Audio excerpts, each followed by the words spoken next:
What is happening there, Reject Nation? We're going to watch today from new Rockstars, Marvel's What If Episode 1 Easter eggs and breakdown from our man, the Eric Voss. Follow this man on Twitter while you're at it. I petition that he deserves a cameo in a Marvel property. I believe he's earned it. If we're gonna see gamers and Free Guy, we should start seeing some Eric Voss and some Marvel. What property would you want Eric Voss to appear in? Put that in the comments down below. That should be the main talked about thing. Let's do this. Welcome back to New Rockstars. I'm Eric Voss, and this is a breakdown of What If Episode 1, which ponders a question: what if Peggy Carter became a super soldier instead of Steve Rogers? But also, what if Steve Rogers became the first Iron Man? What if Nick Fury and Hawkeye had to clean squid chunks out of the Project Pegasus basement? And what if Jeffrey Wright was watching you from space right now? You'd prefer that, wouldn't you? I would. I was honestly pretty surprised how many MCU connections and mythology they were able to work into this show. So I'm gonna break down all the Easter eggs and subtle animation details that you might have missed, and some theories for how this really could tie into the live-action MCU, as the show's creators have indicated Marvel Studios plans. That's what I want to We opened hear. on the Marvel Studios title, which shifts into animated brushstrokes as a way of signaling to us that we are still in the Marvel Cinematic Universe of the films, with the voices of mostly the same actors or actors trying to emulate them, just one that visually appears in a different medium, similar to how animated Star Wars series are every bit as canon as the films in The Mandalorian are. The voice of Jeffrey Wright as Uatu the Watcher guides us through the opening titles. Time, space, reality. It's more than a linear path. Time, space, and reality are all abstract concepts with Infinity Stone counterparts, and maybe also a clue for the universal constants that this series will treat as variables instead, placing characters in variable times, variable points in space, variable realities. Now, the Watchers are Marvel cosmic entities who observe and record history throughout the multiverse. Uatu the Watcher is assigned to our universe, which is why Uatu is the one narrating to us right now. Watchers actually made live-action cameos in Guardians of the Galaxy Volume 2. They were stuck listening to Stan Lee's stories, which was a nod to the fan theory that Stan Lee's various MCU cameos could have made him Uatu. Really, Stan Lee was probably closer to entities like the One Above All, which was an unseen meta figure that was likened to artist Jack Kirby. He's just Stan Lee. You know what would be funny though, is if they decided George Lucas this on Disney Plus, where Guardians of the Galaxy Volume 2 is. Put Jeffrey Wright in there instead. Supplement one of them out of there. It would piss people off, but it would make me happy. Yeah, make everything as uniform as possible and leave no signs of the little thumbprints along the way. Weird CGI Jeffrey Wright. I petition this. But Uatu's appearance here is a red outlined silhouette in space, not the flesh-colored heads of the comics. He actually looks more like the Marvel entity known as Eternity, which was the living embodiment of the universe itself. A shattered prism shows moments from the upcoming season, and one of those moments, Captain Carter, itself contains infinite variables within, reflecting how this one altered choice by Peggy Carter also leads to several other variances that we see in this episode, and can imagine beyond this episode's ending. Then we open on the events of the first Cap film, which was itself visually stylized with desaturation to evoke a nostalgic quality. The animation on What If is designed with the same idea in mind, with director Brian Andrews citing the work of artist J.C. Leyendecker from the 1920s and 30s for simple but lifelike 2D characters. And that warmness is heightened in this opening scene with this random bright beam of sunlight on Steve, even though the scene that they base it on was in a windowless, dimly lit lab. Yes, it's one of my favorite qualities about this episode in particular, and I don't know how much the other episodes will ape this, because I was kind of surprised by how specific the animation was to feeling kind of like a 1940s strip. I look at the other footage of what we got in the trailers, and they don't seem to evoke that same type of emotional correlation. I mean, this seems like they really pumped up the bloom too to make all the figurative camera look like an old glass camera, you know? So yeah, maybe the next ones will feature more futuristic cinematic flourishes. But also during that opening prologue, we dissolve from Cap's shield to the planet of Earth, superimposing the shield over the entire world, the way the shield metaphorically became a suit of armor around the world. Haley Atwell returns to voice Peggy Carter. Steve is actually voiced by actor Josh Keaton, who sounds a hell of a lot like Chris Evans does. Josh Keaton, Spectacular Spider-Man, Spectacular Spider-Man. I've only seen one episode. just kidding. Stanley Tucci and Dominic Cooper return as Dr. Erskine and Howard Stark, and Tommy Lee Jones' character Colonel Phillips appears, but he doesn't speak. But then the key variant moment occurs. No, I'd prefer to stay. There. That's the moment that created a new universe. Now that was a throwaway line in the original Captain America film. Agent Carter, don't you think you would be more comfortable in the booth? Oh, yes, of course. Sorry. But whereas Peggy watched from the observation deck there, here she stays. See, I love the littlest attention to detail like that. The butterfly effect of this whole situation came off of a moment that you would only really remember if you really remember the movie, because it is such a throwaway line. But that one little choice, you know, like I actually had to jog my memory a little bit in real time of like, oh yeah. Like I remembered it a little bit later, moments after. But yeah, that's my favorite kind of butterfly effect thing, where it's just the tiniest slither. It's a little yes instead of a no. Which also leads to everyone else who was in that booth staying on the floor too, including the Hydra assassin, whose bomb is now right beside Erskine's foot, causing him to get killed in the blast and not be shot by him right after. Colonel Phillips also gets shot and killed, along with Steve, though he survives, and Peggy shoots and kills the assassin right there, preventing the need for a street chase that superpowered Steve Rogers would have gone on. But remember, in that movie, Peggy Carter had that assassin dead in her sights, and she would have killed him had Steve not tackled her. So Peggy steps into the chamber, powering herself up in a sequence matching the storyboard of the film.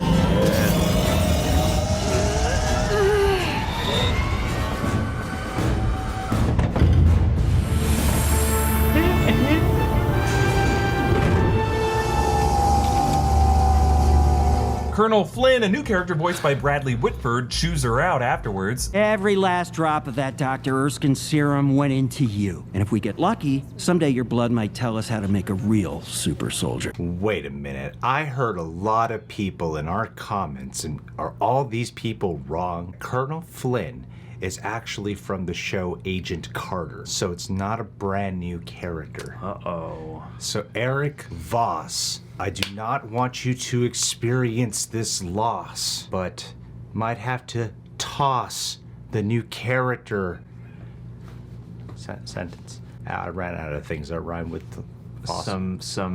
Some cloud. Kate Boss. Kate Moss. Yeah, look at those vials of blood they're taking out. By my count, I see 19 of them plus 2 more that they're doing. Just seems like a whole bunch of loose ends that could set up future government experiments with Peggy Carter's blood. Now in the live action MCU, the attempts to restart the super soldier experiment included General Ross turning Bruce Banner into the Hulk, along with Emil Blonsky into a super soldier who eventually became Abomination. And according to the Falcon the Winter Soldier, there were similar experiments going on linked with Isaiah Bradley. But in this case, Peggy Carter's blood could be the basis of characters like Thaddeus Ross becoming Red Hulk. Maybe even Bruce Banner's cousin Jennifer Walters becoming She-Hulk. Then Peggy boxes and knocks the bag off the rigging, just like live action Steve did when he was restless. And she kickflips a weight and frisbees it into the wall, just like the big kickflip move in Captain America Winter Soldier. And she's just showing that she is ready for the shield. Meanwhile, wounded Steve does physical therapy, similar to Rhodey at the end of Civil War, but like Rhodey, Steve has a future in a Stark-designed armored suit.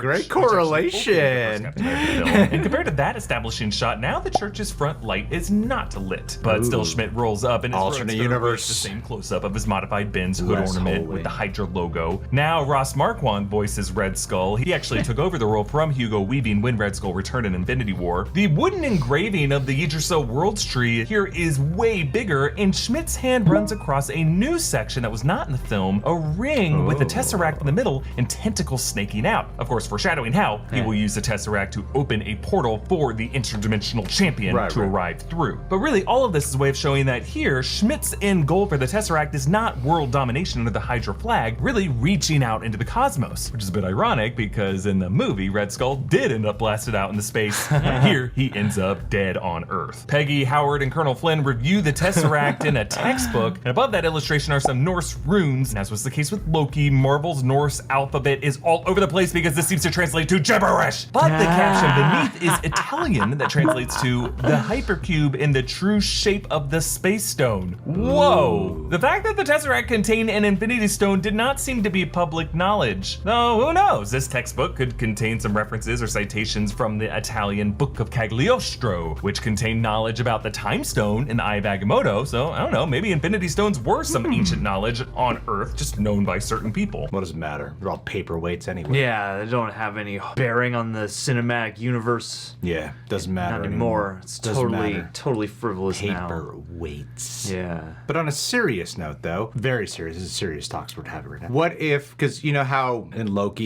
you see variations of all the Infinity Stones, like there's multiples of them. So what if it's just in this case, this space stone is contained within the Tesseract, or does that not apply with everyone's fictional multiverse rules here? That seems reasonable to assert here. They could show up in one iteration in one universe. Maybe this is just its natural way in this universe. Howard gives her new suit in a box labeled Howard's designer clothing, and also her own shield, which instead of the stars and stripes, now bears the iconography of the Union Jack. And notice how there's a blue stripe on the outer edge instead of the red one on Cap's shield. So Carter suits up and stops Arnim Zola at Berlin's Brandenburg Gate, and we hear her theme music.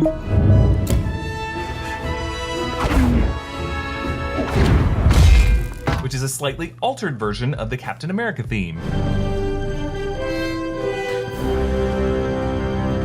Yeah, Peggy's is the woke version. Yeah, it's way woker notes. So woke notes. The melody man. is like so much more progressive. The and suited left to our just got their times. hands on the instruments. 'Cause every time I hear it, I just want to go outside and put on a dress or something, you know? You know, one thing that I completely forgot to mention when we were doing our review, the music in here is exceptional. It is up there with some like great MCU music, and that was something that I was actually kind of surprised to see in the animated show. I don't know why. That was like the last thing I was expecting. I kind of hold that expectation towards Falcon and Winter Soldier and Loki. Loki I thought really delivered, but what if, and I imagine that since we're going to be getting different characters from different parts of the MCU to focus on, just how much variety of music we'll actually get this time around. So I'm actually really excited for that. And again, I really like how they use lighting, in this case to give dimension to these otherwise 2D characters to make their movements look more fluid and pop off the screen. Like notice how whenever Carter makes a power move, she's always illuminated by one of the headlights of one of the cars she's stopping or has just flipped over. The end result is to outline her in this white glow and also creating a really nice glare off her shield. Carter walks away from this with the Tesseract, and Howard uses it to power the Hydra Stomper armor for Steve. Now, I'm not sure why it would have to be Steve who gets to pilot it. I don't know, having a tiny test pilot would be useful to lighten the overall load. Now, in the film, Howard does experiment briefly on the Tesseract for weapons purposes, but while this episode doesn't really go into it, it is hugely significant for Howard to build a flying suit of armor, essentially an Iron Man Mark I prototype, decades before his son would do so. Carter rescues the 107th, approaching on a motorcycle, placing her shield in front of her, just like how Steve does in the other scene in the movie. And inside, we meet the Howling Commandos, including Dum Dum Dugan. Actually, Neil McDonough returns to voice him here. There's also James Montgomery Fallsworth, Gabe Jones, Jacques Dernier, Jim Morita, and Bucky Barnes. Sebastian Stan voices a few one-liners in this episode that,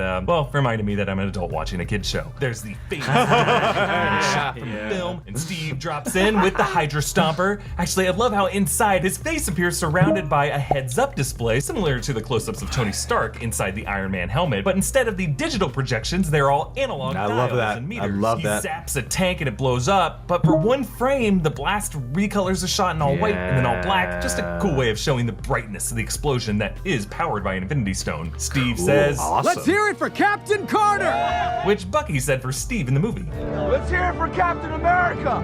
I forgot about that. Tracking shot that follows Carter all the way from outside through the cockpit of the Great ship. shot. Not Love this funny, shot. As she fights her way through the cabin, then up through the hatch, and then down the tail. Some fun storyboarded action here. A Nazi general snaps at Red Skull. Captain Carter and this so-called Hydra Stomper are wreaking havoc. This is actually a vocal cameo by SNL actor turned SNL announcer Daryl Hammond. Carter and Rogers Oh, share a really? drink. Yeah, I saw his name. I wonder who a he good was. whiskey. But the serum doesn't allow me to feel the effects. Kind of a reversal of the scene in the film. I can't get drunk. Did you know that? Your metabolism burns 4 times faster than the average person. Then they stage this train mission, just like the one in the film, but Carter calls it here Operation Where Eagles Dare, a reference to the 1968 World War II film that was also set in the Alps. And Bucky almost falls as he does in the live action version, but Carter saves him. Woo! Thanks, you almost ripped my arm off. Yeah, we get it, Bucky. You lose your arm. Does Eric not like Sebastian Eric must Stan? not be down with this Bucky. I feel like there are 2 remarks here. Eric was waiting just to see Bucky in this episode. Forget Captain Carter. I wouldn't want anyone else to play Bucky here. I will also say that there was something kind of off about the performance there. Seems like Sebastian Stan is evidently not used to doing VO work, or maybe lacked direction on it. I mean, maybe it is just the quality of those lines in combination with something like that. Yeah. Like maybe it didn't come out as lived in as we had hoped. Yeah, it sounds like he's performing in a booth. Yeah, absolutely. And going for that one-liner. Whereas like Haley Atwell blends seamlessly. Yeah. So does Dominic Cooper. Yeah. Like a lot of them do, and then some don't as well. And Sebastian Stan unfortunately was one that was like, we just pissed off a lot of people because Bucky's everyone's favorite, huh? Well, they had maybe given him like a scene in the episode to act it. But in this case, it is Steve who dies, seemingly, but actually falls into Hydra's clutches. Carter comes back and interrogates Zola, with Toby Jones returning to voice the character. I will tell you nothing. He told me everything. And Carter points to Castle Crake on the map, a name evoking the word Kraken, which is the sea monster of legend, with similar giant tentacles as the interdimensional beast that they end up facing. There's another long oneer that follows Carter running through the love their over one the castle shots. walls, taking down That's the my guards, favorite and shot opening of the a whole gate for the episode. others to come through. Red Skull Great uses shot. the Tesseract to open a portal decades before S.H.I.E.L.D.'s Project Pegasus would use it the same way. This tentacled creature with a mouth full of sharp teeth is never named. I guess it's similar to the interdimensional beast called the Obelisk in what's Guardians an eye Volume 2. thought? And I'm thinking it could be one of the Elder Gods or many angled ones from the 2009-2010 Realm of Kings Marvel comics that feature Quasar, the Guardians of the Galaxy, Nova, Project Pegasus versus the Revengers. The many angled ones are Lovecraftian interdimensional beings that look a lot like this. One of them is Shuma Gorath, who's actually rumored to appear in Doctor Strange in the Multiverse of Madness. See, I know this multiverse stuff is getting harder and harder to understand, but so far in the Marvel Multiverse, it seems like you have timelines and universes, which are realities parallel to our own that sometimes branch off from each other to form new ones, as we saw in Loki. But then in between those timelines, you have what Marvel seems to be calling dimensions and realms that they say are beyond space and time. And these are the surreal acid trips that we see like in the Doctor Strange movies. The dark dimension, also the quantum realm. And I think in a dimension like this is where the many angled ones reside. That could explain how Peggy Carter ended up going through that dimension to end up in the present day, much like Scott Lang's quantum realm time dilation in Avengers Endgame. Okay, Disney Plus needs to make some type of documentary. It's all about teaching you how the inner workings of the multiverse all operate. Multiverse 101. We need like an 80-minute one. Kevin Feige can be the presenter There's of a it. TED He can Talk. host it. We need this. Yeah. I wasn't confused until I thought about it. These last 30 seconds. Then I was like, all right, I'm a little lost now. I never bothered to question it. I kind of just roll with the punches. Now, Howard cannot read the German controls, but they translate to voltage, resistance, capacity, charge, close, load, reduction, power supply, overwrite, and hydropower. Actually, when he cranks up that close lever, that is when the portal begins to close. He actually mentioned spending a weekend with Hedy Lamarr, who is an Austrian-born American actress who's actually a major asset to the Allied war effort. Yeah. She co-invented a radio guidance system that was intended for torpedoes, and she got a ton of war bonds sold. So yeah, someone you could imagine Howard Stark bragging about hanging out with. Carter picks up a sword, and with her shield, she just looks very much like an English knight. Now, there is a Captain Britain in the Marvel Comics, Brian Braddock, who leads the interdimensional Captain Britain Corps, and Peggy actually mentioned Braddock in an off-screen line in Endgame. If we're talking about futures for Captain Carter, I would love to see her organize a Captain Britain Corps. Rogers and Carter's rain check dance date from the movie comes back here, except Carter is the one sacrificing herself, except she doesn't die or go into ice. She immediately transports into the future. The portal opened by the Tessaract in the Project Pegasus basement, and what looks like the days before Loki's arrival via that same Portal in Avengers. Samuel L. Jackson and Jeremy Renner returned to voice Nick Fury and Clint Barton, and Carter says, We won the war.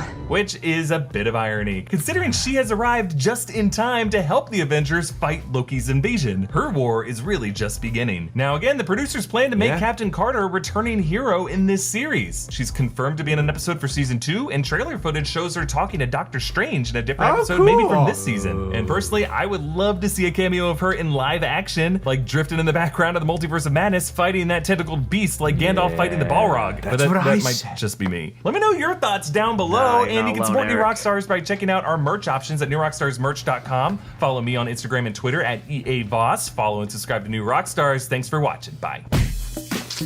Fantastic job, my friend. You've made me appreciate this so much more. Except for Sebastian Stan. Except for Sebastian, you put points down for me for Sebastian Stan, who I walked out saying A+, now I'm a B+.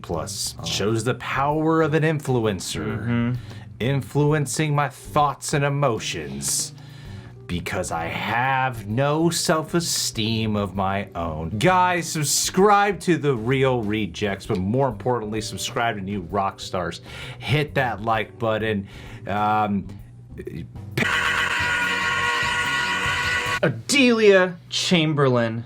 There's anyone at this Patreon who I know would throw themselves into that machine, take on the super soldier serum in a clutch moment of heroism, it would be you. Plus, I know how much you love Loki, so this is perfect timing because then when you go through the portal, you can meet your heroes, which is what everyone says you ought to do. I'm using my hands a lot because you inspire me to move. You're out there getting more and more active in the Schmodown community, which is very similar to, you know, like fighting big interdimensional demons and, you know, saving the world from tangible stakes. So keep up the good work, Adelia. We love you. And especially Greg loves you, and stay pledged. We'll see you soon. Captain Chamberlain.